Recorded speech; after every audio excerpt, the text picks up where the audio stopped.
నమస్కారం. జీవితం అంటేనే ఒక ప్రయాణం. ప్రతిరోజు మనం కొత్త విషయాలు నేర్చుకుంటూ ముందుకు సాగుతాం.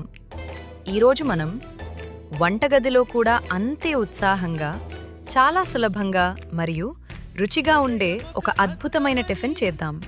అదే crispy and instant rice flower dosa. చూడండి, మనం ఏదైనా పనిని ఇష్టపడి చేస్తే దాని ఫలితం అద్భుతంగా ఉంటుంది. వంట కూడా అంతే.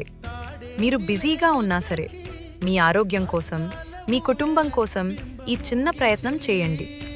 ఈ కోసం మనకు కావలసిన పదార్థాలు ఇవే: బియ్యం పిండి రైస్ ఫ్లవర్ 1.5 కప్పులు, సూజీ సెమలీనా 4 టేబుల్ స్పూన్లు తురిమిన క్యారెట్, ఒక తరిగిన ఉల్లిపాయ, ఒక పచ్చిమిర్చి, 3 కొత్తిమీర, కరివేపాకు, 1/2 టీ స్పూన్ ఉప్పు, రుచికి తగినంత నీళ్లు, 4 కప్పులు.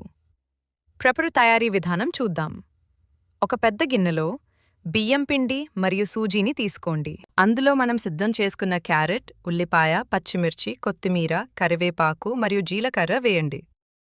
తగినంత ఉప్పు జతచేసి 4 కప్పుల నీళ్లు పోసి ఉండలు లేకుండా పలచని బ్యాటర్లా కలుపుకోండి. పెనం బాగా వేడెక్కాక ఈ మిశ్రమాన్ని దోసలా పోయండి. చుట్టూ కొంచెం నూనె వేసి దోశ కరకరలాడే వరకు కాల్చండి. చూసారుగా, ఎంత సింపుల్!